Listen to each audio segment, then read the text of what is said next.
Hello everybody and welcome to the Human Echoes recap for Rick and Morty Season 3 Episode 10, The Rickchurian Mortydate.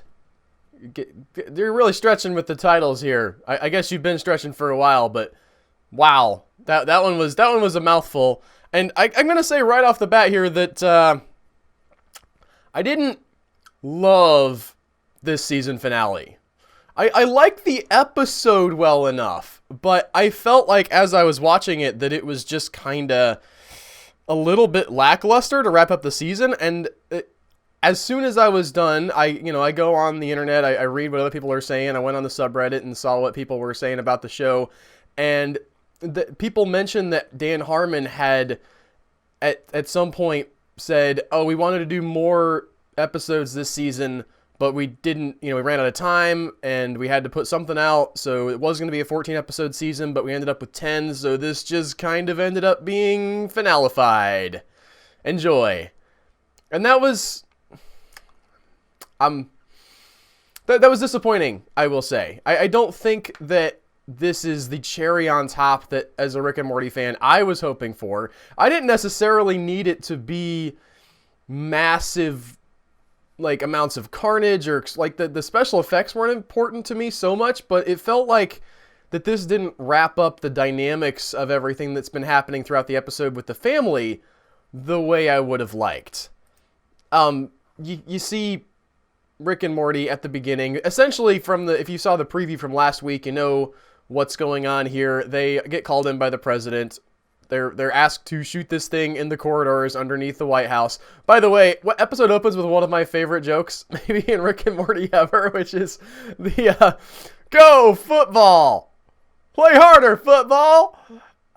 As someone who is a very casual sports fan, that very, very much rang true for me. I enjoy watching a football from time to time, but that was just a great little bit. And Rick and Morty get called up. It's sort of a standard intro for Rick and Morty. He's called by the president, says, "I need your help."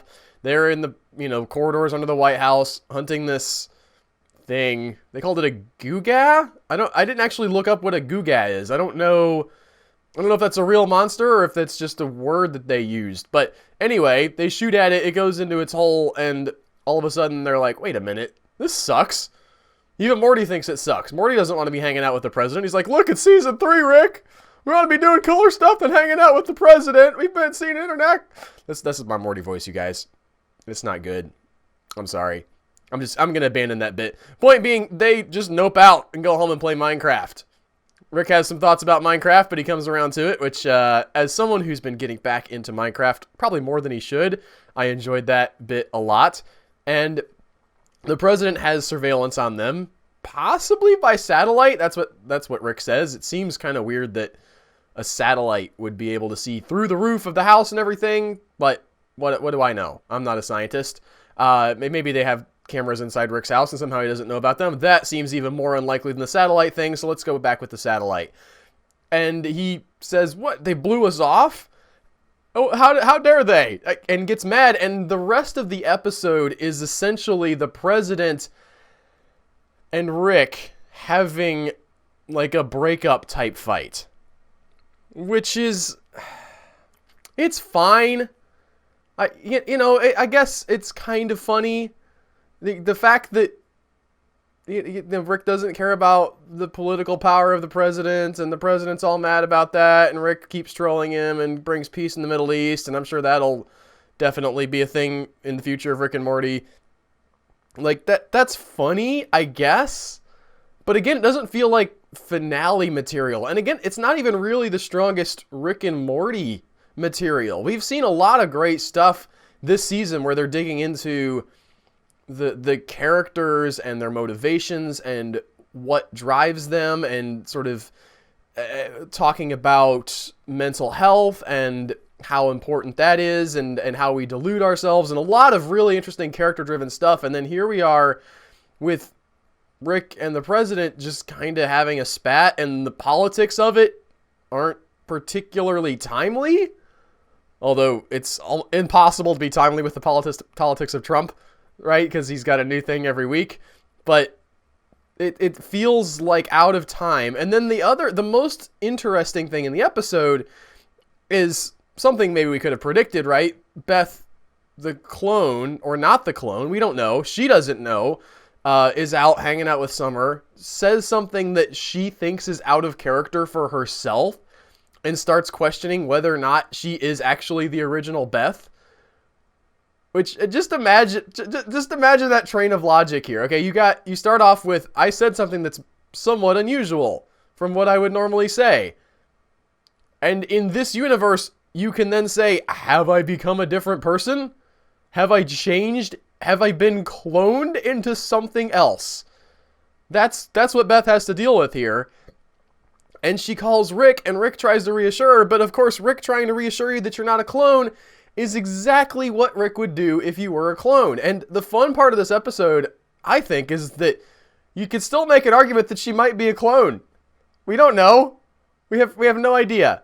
And she ends up back with Jerry, which is something Rick did not want to happen in this whole thing. And the fact that just planting the idea that he could clone her and have all of her memories completely replaced and her not know it, just the idea of that could have created this type of thing in Beth is, I think, really a really interesting moment in Rick and Morty.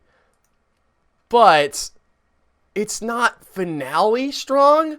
They kind of fourth wall break, say like, hey, we could, we're back together. It's going to be like season 1, except more streamlined. And maybe that's true. Okay. I did want to see the family get back together. And this is kind of an interesting way to do it. But this feels kind of thin to me. I would have liked more.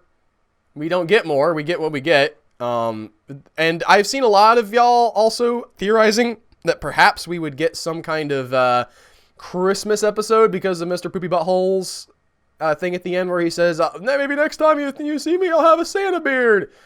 That's possible. I'm having a hard time seeing how that would make up for this because this is just kind of a letdown. Maybe not everybody felt that way, but listen, this is my thing. I say what I want to say. Darn it. So, I think it could have been a little bit better, but I understand the sort of technical limitations of you're working on the season, you run out of time, you got to make something, so you make something, and I respect that. And I'm looking forward to more. It certainly didn't turn me off of the show. I just wish that it had been a stronger finale. So that's it, guys. That's all of Rick and Morty for who knows how long. It's probably going to be a while, guys. Probably going to be at least a couple more years. I don't know if I'll be back for the next season. And I doubt that many of y'all are really shook up about it based on the amount of downvotes that these videos get. But that's okay with me. I'm still a happy person, you guys.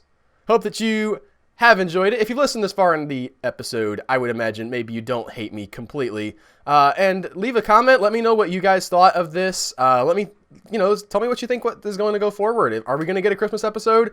You don't know. I don't know. But them comments sure are good for SEO. I've just made a rhyme on accident. Take care, you guys.